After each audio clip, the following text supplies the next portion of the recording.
goes another 20-year-old. Holy shit, I hate those guys. Gotta hate 20-year-olds. Fuck those guys. Somebody help these 20-year-olds. It's time to figure it out, Ricky. Don't touch me. Don't fucking touch me. Ready to rock, my friend? Ready. Ready to rock? Ready to rock. Coming in live from Dr. Evil's lair or Reid's Distillery. You're on Too Many Jams. Show about all things 20-year-old. With help from friends, experts, and our own personal experiences, we hope to shed some light on those issues that seem to leave our age group lost and confused. And today we are live on set at probably the nicest place that we've recorded yet. Probably the nicest place I've been to in my entire life. And we are lucky enough that Graham invited us. Well, first of all, sorry, who do we have on our show today? Graham Reid, a good friend of mine from camp, and the past year and a half, he has been working on opening up his own gin distillery with his family. So we were lucky enough today that he invited us to come over to the distillery to check it out a little bit, as well as have him on the show. So that's going to be the episode today. We wanted to talk to Graham about what he's been up to and all about the process of how Reid's Distillery has come about. Yeah, so were you were named after this distillery, right? Yeah, so Distillery's been around for about 200 years, and my kids... No, so this is, been a bit of a family venture, and started off with, I guess, my dad kind of throwing out the idea to me one day, and I was working at the time, and I said, that's a pretty cool idea, I like that, but I still have to work. So I would kind of work with him through that, and then eventually we made the decision, okay, let's move this full time. And that's the biggest leap you can really make. But yeah, that was it for us. Well, I remember meeting you for the first time, I don't know, maybe a year ago. Mm-hmm, yeah. And it just happened to be on the same night that I was going to a whiskey tasting near your place. And we hopped down there. We tasted whiskey, a bit of a prophecy, to the future. We rode electric scooters and we do you remember that? Yeah. And bikes and I stuff. can't forget that. That was a great experience.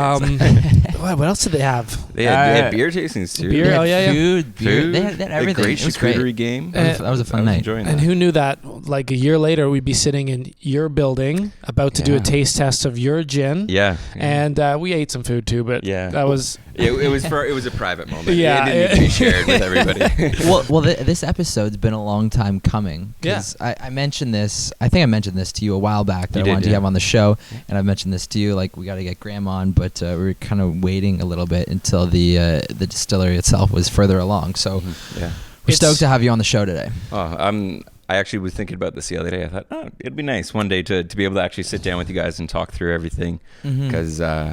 You guys always ask good questions, and I feel like there's so much running through my head that I'm glad it could make it work. So yeah, you are definitely going to be a good guest just by virtue of you can chat, we can chat. That's step one. He's like one of the most. He's probably. And you have stuff to chat about, is what I was about to say. With the stuff I've heard about you. So what we'll do is we'll start with a little gin tasting here. It's a good place to start. And then we'll talk about your whole story. And also, if you're watching the video from home, when he describes some of the stuff, we'll cut to clips of us filming it after, so you can visually see what's going on. And also, if you're watching at home, there is a bottle here of the gin. Graham, do you want to describe it a little bit? A labor of love right over here, and we kind of wanted to inspire our gin and the overall feel of the brand and the experience from the cocktail era. So we pulled like Mad Men. Exactly. That's what I'm saying. Yeah, Mad Men without all the nonsense is really what we were trying How nice to do. is that? It's I like love it. It's like picture those in office, like really thick glass cocktail whiskey and like that type of jar that you'd see on Mad Men. He's done it with gin, and it's girthy. Yeah, it's a heavy bottle. It's there's been a lot in terms of designing that, and we can get into that too. But every single step of this process has been longer than I ever imagined and harder than I ever thought. But when you see the end result, you go, "Wow, it was worth it." So it's important for us. So Reid's Distillery, that's the name.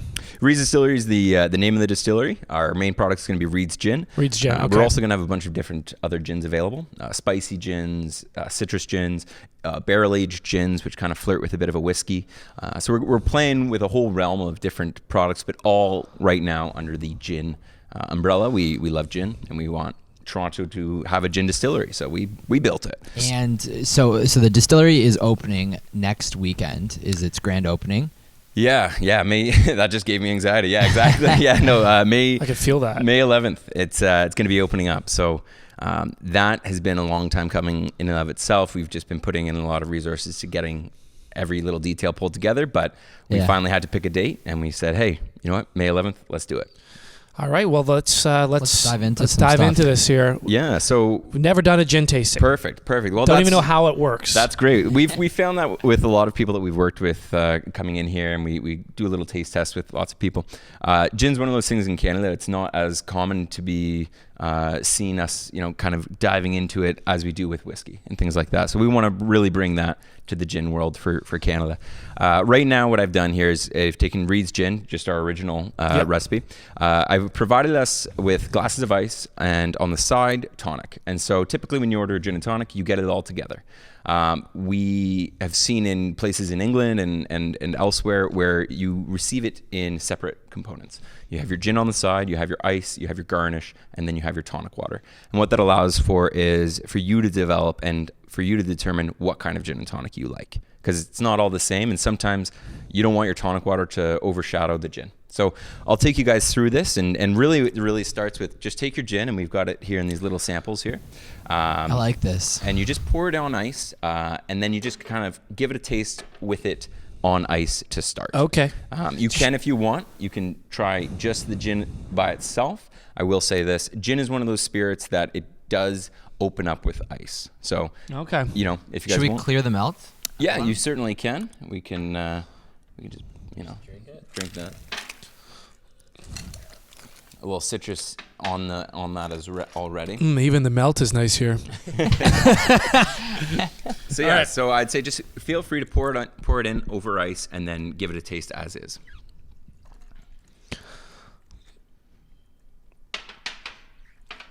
Toss. Yeah. Reid's. Nice. So, in terms of the overall flavor, dude, and that's is that alcohol? I told you that was good. Why didn't that rip my face open? right. Was I not bragging to you about this the other day? How good this stuff was? Did the ice just do that to me? Was that a trick? No, Are you a magician, sir? That's I know, right? That's the product. That was one of our goals. Was like a lot of people have those experiences with gin where they're like, yeah, I drank gin when I was in high school and I hated it. And they probably mixed it with like orange juice or something that really wasn't meant to happen. And we went, okay, we need to make this smooth. So we were working with pure winter wheat, which is a Canadian winter wheat that we're using, and it really makes it smooth right off the tongue. And then beyond there, the botanicals that we're using help further enhance that. We can get into that as well. Mm-hmm. No, like I'm like my mind's blown right now. I kind of want to try it in just the glass bottle, like just as is. I don't believe that a gin could be that smooth.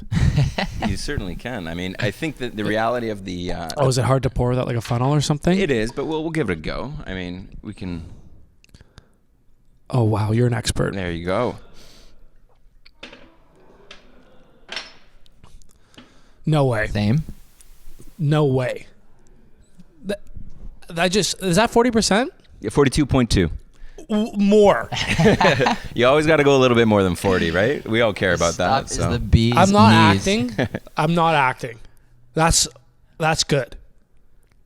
Well, like that flew down my mouth as easy as drinking a Nest tea, and you know how smooth those go down. Like you got your first customer. I think so. Yeah, we got a loyal I'm a gin customer. guy. That's why I was fired up. Perfect. I drink gin. Good. I stick to Bombay because I don't know much more. Yeah. I've had the Beefeater and the Brokers. I loop back to Bombay, but even Bombay, every time I drink it, I get a little bit like a little. Yeah, totally. The ethanol burn. It's got that you can't harsh, ignore it, right? I've never felt any liquor, especially of 44%, go down with that feeling. 42.2, sorry. And I'll also have flavor. Yeah. That was good. Mm-hmm. Okay, let's keep going. Yeah, no, I'm happy to hear that. I'm honored to hear that. So good. Yeah, okay, I'm going to tell you the truth. Even if it was bad, what I would have done is, that's great. Yeah. Oh, and I would have known. Yeah. But that is really good. Good. Well, you've done so much like trial and error over the last year and a half. How's your liver? Like, but you know, you would think that the way we've gotten to this final product is through hours and hours of tasting with droppers. It's not even like you would expect it to be. It's so scientific that at some point you put those in your eye. Yeah, you right taste, into the eye. Yeah, okay, I got you now. Do not recommend that, nor do I condone that behavior. No, you're not getting wasted on this stuff every night. Yeah, it's just been doing, and we would sit down for 2 to 3 hours and just sample, and it was work. It doesn't sound like work, but at the end of it, you'd be tired. You would want to sit down. You'd want to go, eat. But yeah, How many different types of batches, different kinds of gin do you think you made overall before you came up to this one?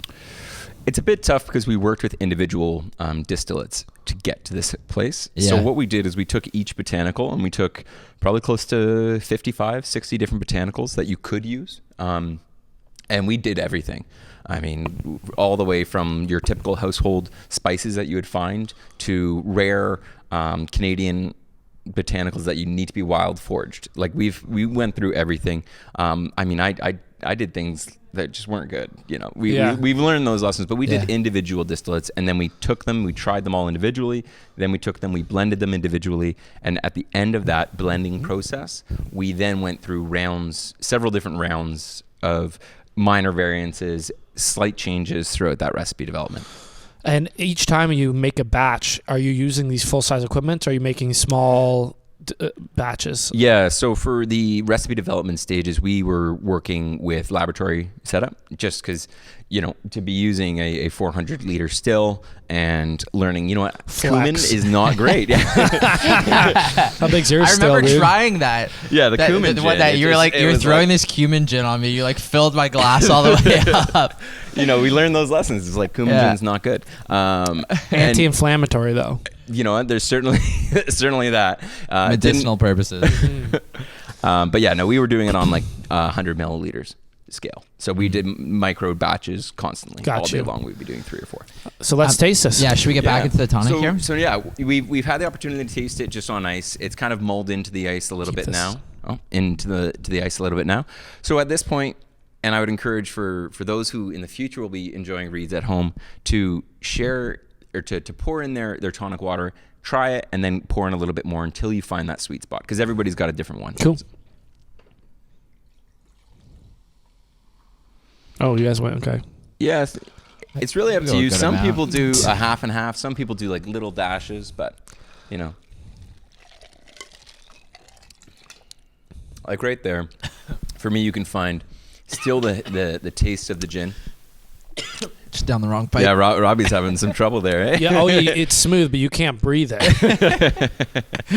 I put a splash. Nice. Yeah, and that's where for us when people come on site here so good. to the gin bar, we will be doing gin and tonics like this because, for example, for yourself, you don't need much tonic water, and we don't want to keep giving you something you're not satisfied with. We want to give you the gin and the garnish and allow you to continue to make what you like. So it's good because you get to realize what you actually enjoy in gin and tonic. So what I'm going to need to do here, love it. Now, going to drink a lot of it. So the final step of my testing is not tonight, obviously, but I will get wasted off your gin. And I know you're going to say, there for you. Don't worry. It won't what is the hangover like? Because this feels a little too good to be true right now. Yeah, and it comes with no hangover. If I wake up after a night of booziness and has no hangover, I will quit everything I'm doing. Perfect. Well, you know what? And become an alcoholic. Yeah. And never stop drinking. Good. Well, we want moderation, but you can certainly go overboard and learn your lesson. But no, I'm just joking. But that is exceptional. Good. And I am curious to see what a hangover from an exceptional gin feels like. Well, the benefit of this is we aren't using any, some of the gins that are more of a gin liqueur. Mm-hmm. You can see some out in the market produced by Canadian distillers as well. They're actually lower percentage. They're around 37.5%, and so they've got more sugar in them. Yeah. And the sugar is what's going to give you that headache. So for us, we cut that out and go with a higher proof. And is that kind of same with tequila? Does it have a less sugar percentage? Is that why? I have no idea, dude. I don't know, but you seem to. I enjoy tequila blanco. If you just buy something like Casamigos and above, and only drink it with soda or water, I find you're a superhuman. Yeah, well, that's going to be your sugar, right? Tonic water has a lot of sugar too. So if you want to achieve that superhuman status, I would just say minimize your tonic water. I would do this with soda. Yeah, exactly. Yeah, and gin and soda is often quite nice too. A guy was saying, this mixologist at the bar I work at was saying the other day that tonic water is like the fattiest or most sugar pop behind the bar that you have, actually. Pretty much. It's right in line with Coca-Cola. Yeah. So, and we don't think about that. We often think, oh, this is a light drink. So for us, we're drinking with a full strength tonic water, but we do have light tonic water available for those who are looking for something a little bit more enjoyable. Did you know that Coca-Cola still imports coca leaves or whatever, like the cocaine leaves are, and they chemically remove the drug component and still use their leaves in the... I did not know that. Yeah. So what do they do with it when they remove it? I'm assuming They it goes up. like medical, like how like they still have medical cocaine for some reason. Right. Coca-Cola's the back end of that, apparently. I was watching this YouTube video on some guy who wanted to make the original Coca-Cola recipe, and he was talking about how it was like he starts with high proof alcohol, and you put in a bunch of essential oils, and I skipped ahead to this part to see if he put cocaine in it, so I don't know the rest. But did he? But he had a coca leaf, but he's like, and then I was like, you motherfucker, and he's like, jokes, like it's not legal to have these, but Coca-Cola does import them and chemically removes the drug component and still uses them to bitter. Wow. Yeah. Interesting. Don't quote me on anything I say, but I did watch it on YouTube. It's now on a podcast too, so that's two sources that I can quote. Yes, very true. But anyway, sorry to distract. Let's get back to, or did you have something else? I was gonna say, like, if we've kind of introduced this enough, you're a guy with a really cool story. Is it time that we like kind of loop back? Yeah, that's what I was gonna say. We dive back. Yeah, go for it. So let's go back on a journey. 20 years ago, you're a young boy. I think something cool to talk about is I feel like I always bring this up with you, but you lived on a boat for 3 years. Yeah. When you were younger.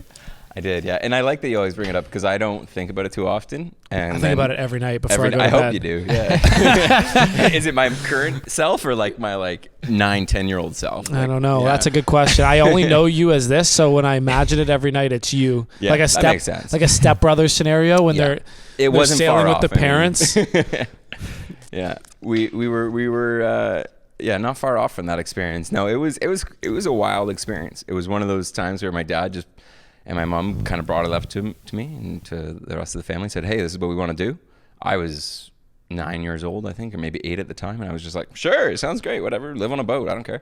I didn't really know what that meant until like a year and we're sailing through, we're in South America. It's like, oh, this is living on a boat. And then since then, it's certainly shaped my perspective on life and what's possible and what's, we were told by many people, don't do that. That is absolutely the craziest thing you can do.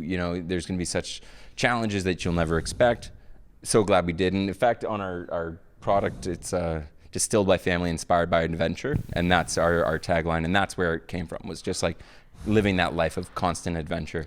Really, So radical. So how big was this boat? It was pretty big. It was a 60-foot sailboat. So I rented a 67-foot houseboat. So I can imagine the size here.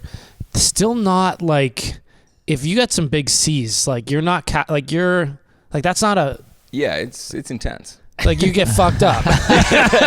Were there some scary nights? Oh yeah, for sure. I remember there was some. I remember being off the coast of South America, and my mom and dad, I really appreciated how much work they put into understanding the risks. But there was some where we were on the edge of a hurricane, and the waves were 20-foot swells, and we're losing sight of my dad, who's at the helm, and I'm strapped in. You guys self-sailed, like you didn't have a captain or anything? No captain, just us, and we'd had experience sailing. We certainly dove in headfirst and learned very quickly what it's like to go out into the Atlantic for a week, things like that. This is nuts. I just picture like that scene in The Perfect Storm. That's what up I'm the wave. picturing. Yeah, but you're like 9. And you're like, yeah. And you don't understand. You're just like, my dad says I'll be okay. I think I'll be okay. yeah. 9-year-olds are indestructible. I think you would have been okay. Yeah, I would have bounced around a bit. I see Yeah, 9-year-olds knock your destroy noggin. themselves all the time, and they just bounce right back up. Yeah. And how long were you out for? Just shy of 3 years, so 2.5 years. Yeah. And what Crazy. kind of regions? Like, where'd you start? Where'd you stop? Like, if you could summarize it. Yeah, we initial plan was let's go around the world. Very quickly you realize you can race around the world and see everything quickly, or you can take your time and enjoy every experience. So we went down the eastern coast of the United States in like fall, which is a good time to go when it's not enjoyable weather. It's cold and it's rainy and it's snowing. And then we went down through all the Caribbean islands. We pretty much hit most of the Caribbean islands for a week to 2 weeks at a time, and then jumped down to South America. Spent about 3 or 4 months in South America, and then we came back up. And eventually, as time goes on, you eventually go, okay, we can't keep doing this. At some point, you need to work. So not me. I wasn't. You're 9. Yeah. you 9-year-old Graham wasn't like, I got to get back to You're work. like, I gotta work, guys. It's been too long. I got a wife and Vacation kids back home. killing The me. mortgage payments, So you were on the boat for quite a while. You were homeschooled, and then you came back to Toronto, and Got your land legs back. Oh yeah. When you were on these boats, when you visited a place, would you go into town for the majority of the day, or would you live mainly on the boat?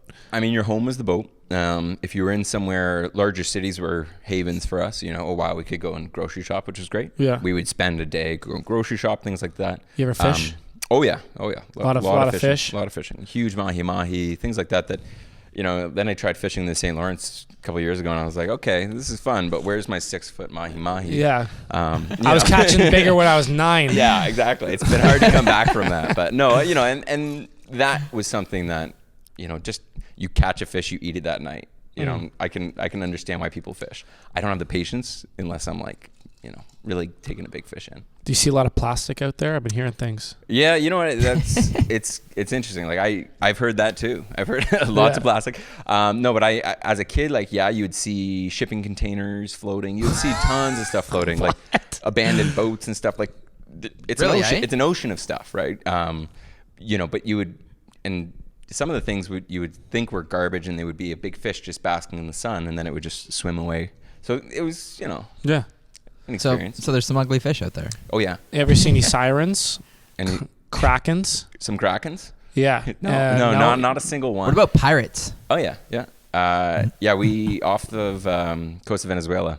We were sailing at nighttime, and now we didn't see the pirates, but this was an area that was known to have pirates. And like real pirates, not the ones we envision, with big sailboats, but more like a power boat. Just criminals. Yeah, straight up criminals with guns. Yeah, I had met somebody in Trinidad who had been shot in the leg, and this was a 9-year-old. I'm playing basketball with this man, and he's like, I point because he's got a big scar on his leg, and he was like, "Yeah, I was shot in the leg by a pirate." by Redbeard. Yeah, like modern day Redbeard. It was like, oh, so we Black had a Pearl. bit of a confrontation where we saw them coming towards us on our radar. We shut off all our lights, changed course, and then they went to where we were, and then they couldn't find us, and then they went back ashore because they're in smaller boats, so they can't really go out into the waves. Like So cool you had low radar, though. That's dope. Yeah, super helpful. Yeah, radar. Yeah. Who knew? Radar for the win. I wasn't expecting that, but Okay, sorry. Sailing, amazing. yeah. The general feeling you got from it is that it changed your kind of perception that normal is normal and that's the only way to do it, sort of deal? Yeah, and that if you want to do something, just do it. Your parents Yeah. were just like, fuck it, I'm sailing. Yeah. How many kids, sorry? 3 kids, so. I got 3 kids. Oh, I shouldn't do this? Later, skaters. Yeah, I'm exactly. sailing with my 3 kids. Yeah, exactly. I love it. Okay, so you get back to life and you're at school. What were you going to ask here, Rob? I guess we can jump ahead a little bit. Grant, you grew up in Toronto. Yep. You went to school at Ottawa. Yep. Is where you were Like spending a bunch uni? of time. University, yeah. Yeah. At uni, and you were quite involved in the beer world for a little bit. You Yeah. ran this beer blog, and I remember you had quite a palate for beers as well. Yeah. I think I was like, I would have been 19, and I decided You better have been. Well, I was certainly younger when I started. No, I think it was 19 when I decided to I decided at that point to bike across Canada and visit breweries. Sorry, excuse me? Yeah. It was one of those get on a bicycle. He's gone down to California and Yeah, I did. Well, on a motor bicycle. No, you know what? I wish it would have been way easier and a lot quicker. You basically Forrest Gumped it. Yeah, Forrest Gump. Yeah, Forrest Gump pretty much. I mean, I didn't have the beard. I was 19, and even now I don't think I could pull that off. But you went across Canada. Yeah. Okay. And I did, first, so it was kind of a weird story. So I was 19 or 18 at the time. And I was like, I'm going to go bike out to to Halifax and work minimum wage job. That was I was rebelling, that's what my dad's like. Well, why don't you just go across Canada? I was like, they're very different things, man. Most dads would be like, why? Your dad's like, you're gonna go to just go across Canada, dummy. Yeah. It was like, well, okay, I guess I should do that. So that was and so I planned that, and I was planning it, and then I get a call from a good friend and my god brother who had been training for the Olympics, and he was like, I've had it up to here with the stress. I want to bike down the west coast of the United States. Do you want to join me? And I was like, I don't know, man. I'm going across Canada. That's my plan. And I decided, all right. I went out for all you can eat sushi. We had a good eat. I was like, all right. That'll give you enough energy for a coast ride. After that, I was honestly, I'm ready. Yeah. Day one, I learned, no, I can't compete with an Olympic athlete. Not even close. Could you have a rope on him? I wish. No, I would draft behind him sometimes. Okay. But he was a monster. He would just crush it. And so that opened my eyes to the East Canada to Mexico was the run we first did, and it was hilly, man. A lot of the coast, man. Yeah, that's Coastal what motors highway. were invented for. I know. There was a time where people didn't even have motors. I know. And they were like, nuts. this is hard work. So they invented them. I know. And they had horses. Even that was hard work. They're like, the horses are tired. I know. And I thought, man, the amount of times I thought about that, just you're going up a big hill, you're like, gosh. Well, now they have those e-bikes. You could have done a hybrid journey. I feel like that's where I might get to when I'm older. Yeah. I won't tell anybody. E-bikes and e-cigarettes. Yeah. Just ripping. You don't have to worry about your You're cardio. fake pedaling. You're like, ooh, it's like also charging your Juul from the bike. So you went Canada to Mexico. And then right after cross Canada. In conjunction. Yeah, I took 2 months off to work at American Apparel in St. Louis to save up money. Shout out to American Apparel. I'm not surprised they're out of business because that was a fuck show. Yeah. No. Anyways. Yeah. We could spend all day talking about that. I'd be surprised if St. Louis went out of business because I love St. Louis. Yeah, St. Louis is a staple in my diet at least. I went there twice last week. Okay, so maybe you're traveling as a child and just seeing your parents' willingness to do it opened up your mind that you could do something like that, because I would never have thought. It just wouldn't have crossed my mind. No, same with me. It just wouldn't have been like, oh, that's an option.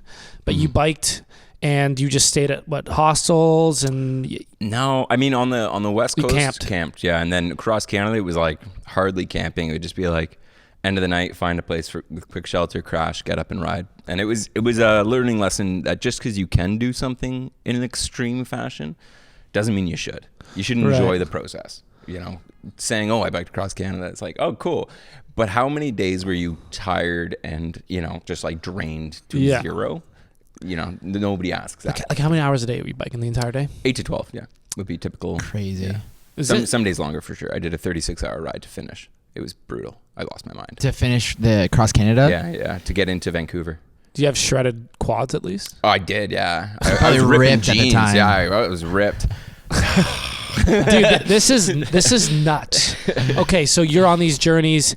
Was this just a mental toughness thing, or was this an escape? Were you deferring something? What do you think the philosophy of these journeys were? Yeah, I think certainly both. It was a bit of an escape of you start to understand the spectrum of what the world can be like as you become closer to an adult. And you hit these points, these milestones, and I think we all have them individually. And they're often quite personal, but they're these milestones of oh, wow, this is what the world can be like. Oh, wow, I didn't know that. And oftentimes, I don't know if I like that. And so for me, it was, what do I know I like? I know I like biking. Okay, how can I find my strength in that? And so for me, it was about beer. I didn't like what Molson Canadian and Budweiser were doing at the time. How dare you? They were buying, you know what? They were buying up all the small breweries and closing them down. now they've since switched where they now buy them up and keep them open. But at the time, they were buying them and shutting them down, and so that this was really your upset protest. me. Yeah, it was a bit of like, well, I want to go meet these brewers, and that's and what warn fueled them. it. You're like, you're on the bike. You come down the road. You're like, they're coming. Yeah, rather than the British are coming. Molson is coming. But did you have a beard? A bit of a scraggly 19-year-old beard, you know. Wow. For as long as I've known you, you've been like, you've always been like that. Like always very explorational in your nature. Like Even sexually. Yeah, like you just. I thought we weren't going to talk about that. That was yours and mine's secret. They went to an all boys camp, was it? Just kidding. I've heard nothing. I'm just assuming. But yeah, that's part of who you are. Is you kind of do things and explore, and there's no real boundaries for you. You know. Yeah. I mean, you learn them. There are certainly physical boundaries at times. Yeah. But yeah, it's important to kind of keep going without them. So coming away from these trips, you come back. Did you have a new degree of mental discipline? Were you a different man? Yeah. Yeah. I don't know if it was like a good mental discipline. It was like I realized how like brute force and toughness and just grinding your teeth can get through something. Cool. Yeah. But like enjoy something, and that took me a while to get to. Was like it's enough. You can push yourself through it, but it was only a couple of years later that I was like, no, it's not about how tough I can be or how strong. No, it's about like, did I enjoy that experience? Right. And finding that happiness there. Interesting. Okay, so you return. Sorry, did you have something to say, Rob? No. I was just gonna like keep it trucking. Yeah, keep it rolling. So, you come back and you're. Yeah, load me up, dude. Yeah. Round 2. You literally farmed that so hard. it's a heavy bottle. And you've been working in Toronto for. I mean, I guess we're fast forwarding a little bit here, but you've been working in Toronto the last couple of years doing marketing. Yep. With Toyota, it was right. It would have been with agencies. So I worked with several different agencies for a while. That's fucking so good. And dude. And then it kind of we're back to what we were talking about at the beginning, how your dad brought this idea forward about starting the distillery, and you guys just kind of went for it. Yeah, it was. So yeah, at the time I was working with an agency that really taught me a lot. I didn't realize until I got into this how much I learned from that experience. But I was working, 8 to 8 days kind of thing, and it was a long, exhausting time. And my dad sent out an email one day just being like, these are all my business ideas, and like everything you could imagine, And one of them at the very bottom was like gin distillery, and I was like, that's interesting. I don't know of many distilleries. I don't know of any real gin distilleries outside of a couple. So I thought, okay, we talked about it, and I used to get up around 6 a.m. to sit with him and talk to him for a couple hours every morning, and then I would come back from work and sit and talk with him until about 11 o'clock at night. And well, because you're roomies too. Yeah, we were living together at the time, and it was a really cool experience as well in terms of like a father relationship where you change from being like, yeah, I'm your son, you're my father, to like we're roommates now. And then the second step was, okay, now we're working together, and eventually I said to him. He said, I'm going to do this with or without you. He said, I'm going to do this. I'm going to hire people. I said, well, okay, let me know, and I'll quit my job. So I quit. And since then, it's just been full-time, crazy ride. So did you ever have a moment in those years working where you contemplated your path and your happiness, and like kind of like those questions, like what am I going to do long-term, or am I happy here, or like what's my passion? Did you ever have those? Constantly. Yeah. I would say I was never satisfied. And that sounds, a little bit intense, but I think every day that I would be working, it would be like, what else could I be doing with my time? And that's where it took me a while to look back and go, wow, look at all the things I learned during that time. But at the time it was always, I want more. I want to do more. So yeah, it was tough because I think we all kind of go through that where you're doing your daily grind, and it's tough to think to yourself, is this me succeeding in the future? Is this my vision of myself in the future? And it might not be what you envision for yourself in 5 years, but oftentimes it's what you need to do to get there. Yeah. As long as you keep, I was shout out to my old job, but I was always applying for other places. I would never stop. It was always, Thanks for keeping me afloat, but you're always on the back burner. Yeah, you always got to keep pushing forward, right? So that lack of satisfaction, like, is something I mentioned. I don't know if I've mentioned it a bunch on the podcast, but I definitely talk about it all the time. Where it's a weird concept because I'm a happy, satisfied person that's never satisfied. If that makes sense, you know what I mean? Yeah, no, I completely get it. Like, I can be sitting here and be like, I'm satisfied, I'm happy, and then like deep down, I'm like, there's like this guy inside me being like, what's coming. Like, you can do so much more, and it's just like it's there with everything, and it's good and bad. Like, it's also, it gives me neuroticism a lot, but it's the reason why I keep going every day, and.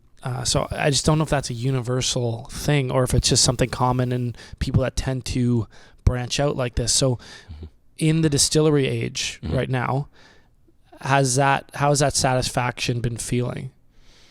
It gets overwhelmed with the constant reality of what you're pursuing, I find. Now I'm at a place where it used to be I'm worried I'm not achieving my fullest potential. And now my worry is I don't know if I have enough hours in the day to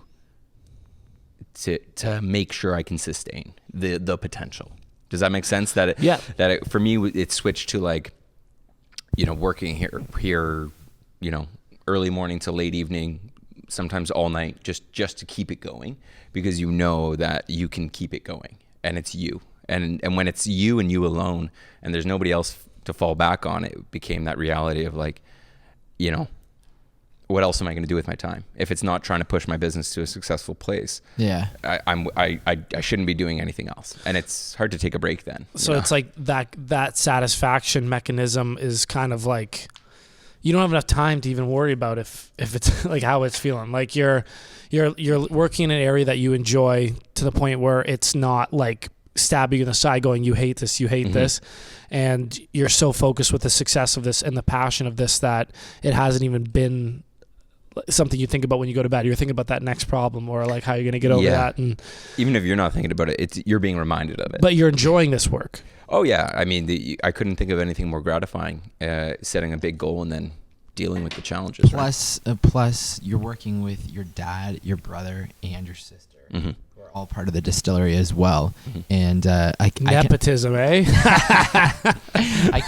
To your comment there, I can imagine how satisfying that would be, because I remember being here a year and a bit ago, or whenever it was, when you first purchased this space, and how empty and rugged and how much work it probably looked like it was going to be, and then walking in here today and seeing how amazing the place has become and like what you've done with it, and it's all just come together so nicely for you guys within about a week and a half or so of finally opening the doors with like a fantastic product. It must be super thrilling. Yeah, you know, there's the thrill, and then there's the reality that there's always the next thing coming. And that's, take the time to enjoy that success. But then there's, don't get too comfortable, because something's coming right as soon as you get comfortable. Do you want to describe, what we can do is I'll take the video clips after, but do you want to kind of describe this place to you and how it came together, what this used to be, what's there now, and what's going on kind of behind us here? Yeah, for sure. So the space actually, a long time ago was a lighting factory. Now we took it over. It used to be the old CrossFit Toronto, and it was a lot of sweat. Yeah, a lot of sweat on the walls, and it took a long time to scrape the place down, paint the place. You think everything is 3 times longer than you ever imagine. So it was an empty warehouse, pretty much. We had a vision for a cocktail bar, a retail area for people to come in and purchase product, the cocktail bar for people to kind of lounge, enjoy that cocktail experience. It's something we don't see a lot of, but we wanted to try and bring that back. And then a large portion of the facility is going to be for the manufacturing of the gin. I had never imagined the little details that needed to go in for that to happen. Oftentimes when people come in, the first thing they notice are the aesthetic things. The plants or the walls or the furniture. Those are the easiest things to solve. It's the fire code, it's the building code, it's all of those things that you have no idea about that you then have to learn about. So for the distillery, we wanted to make sure that it was open enough to really showcase the equipment, and as well allow for proper tours and people to engage with what our product is. And then, there's beautiful equipment, so we wanted to make sure that was front row center. And then on the retail side, just make sure it was spacious enough but lush and represents kind of the brand. So we're in the kind of events and chill cocktail area. There's nice seats all around, nice plants, some guitars, chess, music, nice lights, a big kind of half circle bar. And this was all just warehouse before you installed all this. Yeah, everything. Like, I laid all the flooring, painted all the ceilings. Like, the only thing we didn't do was build the glass wall.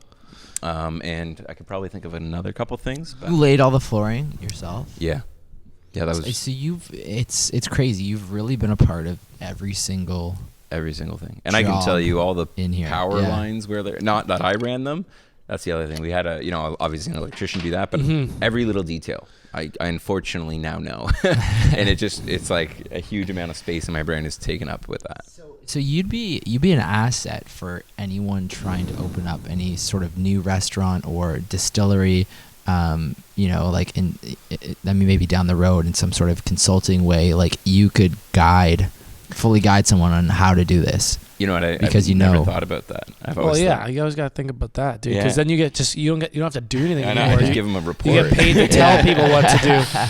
So we have this whole glass wall here, and then in behind us, we'll cut to some clips of it. But what's a basic distillation process, and what are some like the units that we're seeing here? Yeah. So the main equipment that brings it into this gin form. So typically, you take your grain, you make wort, which is what we see in beer. The difference is you ferment that to about 12%, and then you bring it to those copper vessels there, and you distill it. And what that does is it just kind of heats it up to a point that the ethanol evaporates before the water. Is the wort made here, or do you bring it in? Wort's made here. Yep. Okay. Everything's made So here. step one, make the wort, and that is Occurs right over there in your mash tun. over there in the mash tun. You Okay. transfer it over, and at that point, it's your ferment. You've put yeast in there, and it goes for about 4 or 5 days, 6 days, depending on the activity, and it goes up to about 12%. Depends on how much grain you put in. And then now you transfer it over to your distillation equipment, and you run it from about 12% to about a 96%. And that's just in each column on that tall copper piece there, evaporates and condensates. It's constant evaporation and condensation, and Awesome. that brings the percentage up. Okay, so then 96%. How does it come back down? So then we will Water? Yeah, exactly. Yeah. We've got good quality water that we like to then we'll dilute it down. We do a second run with our botanicals to produce the gin, and then after that we will water it down again. And at that point, that's our final product. So the second run, so you take this 96%. Water it down to about 43, 45, run it again, not to the same 96%, but to about 80. And we do with that botanicals with in the water, botanicals. like you put them in the gin, yeah, or in the at that point it's your base spirit. Okay. Yeah, and then you run it again, And then you water it down. and then you water it down. Exactly. Something we didn't talk about yet, but also Graham applied for school like a year ago or whatever to become to learn all this stuff, and he's still taking courses, I believe, to become the actor. So not only did he help creating this whole place, construction and stuff, he's actually learning about the whole mixology and how to make gin, like a full-time course. How did you find a gin? It's course? not gin specific. It's It's just- actually just it's distillation. a master distillers. So it's Yeah. doing my master's in distillation and brewing. So this really changed the trajectory of your life. Yeah, in a way. I'd always, I'd been involved in the beer scene, as Robbie was mentioning, in around 2011. I worked at some breweries. I always wanted, Niagara College had a good program that I wanted to go to. I didn't end up doing that. But yeah, when I decided that this was what I was going to do, I thought about all the limitations, and I thought one of the largest ones was just knowledge on the overall process. I had made a lot of beer in my life, done some distilling, but I definitely didn't have the ability at that time to produce on such a large scale. So yeah, I'm still working through that, but you have to try and prioritize what needs to get done when. And I've had to put a couple courses on hold, but I'll be picking them up pretty soon. That's insane. I know you got to go here really soon. Yeah. My last couple questions. First of all, huge props. Good product. Thanks. That was not a lie. Thanks. I don't blow smoke unless I mean it. Really impressive that you, when hearing that story, you make it seem like it's not remarkable. That's a crazy story. Yeah. Everything about it. And just the fact that you just dove in and not once were you like, oh my God, like I had to do this and all that. You just like, I'm just going to pick up my master's in distillation. And there was times though that I was, but just the way you tell it so casual. What I wanted to know is have you gone through the process of how does one bring a gin into the LCBO into Toronto? Yep. And have you gone through the process? Where is it going to be found? When is it going to be found? And how can people get it, including myself? And hopefully even if we can get it on the pod, so I can drink it eternally.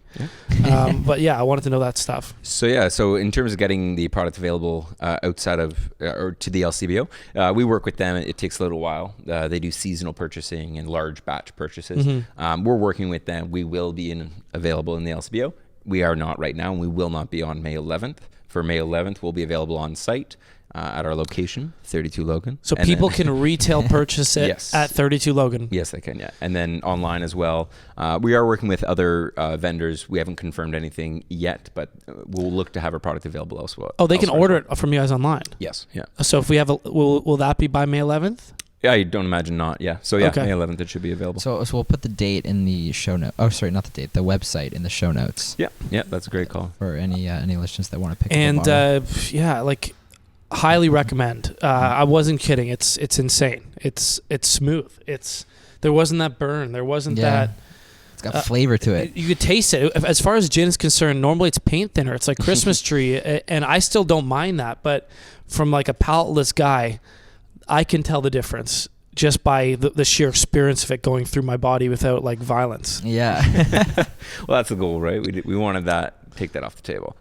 When will it be available in the LCBO?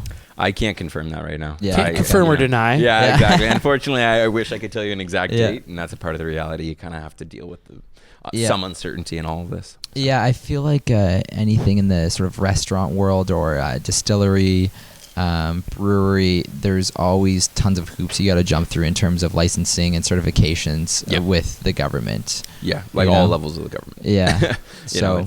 It's very very up in the air all the time. So. Yeah, we're hammering around most of that now. We now the LCBO relationship's just one that we got to go through the steps. I think they just have to try it.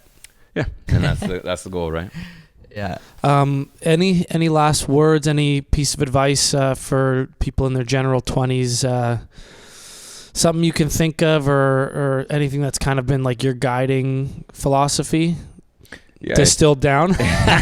Distill it down. I think if you've got something that, regardless of whether others around you see your vision, if you see your vision, throw it out there.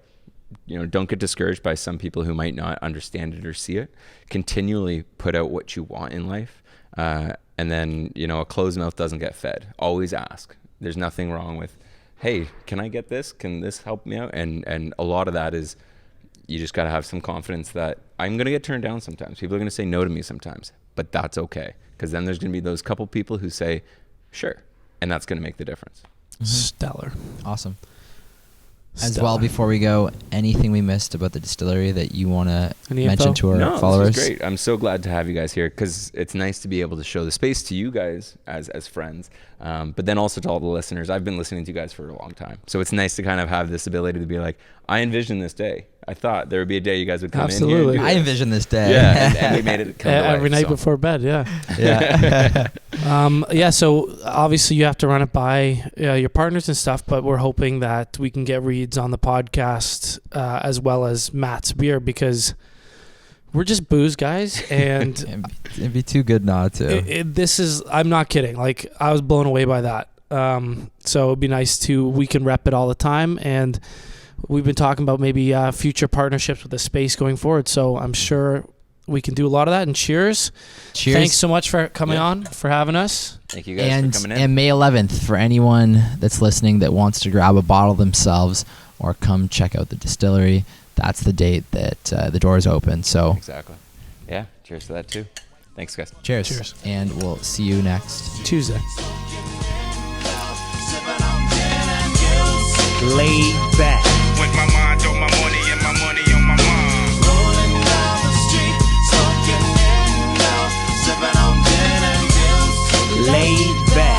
With my mind on my money and my Now money on my back, mind. I got me some Seagram's gin. Everybody got their cups, but they ain't chipped in.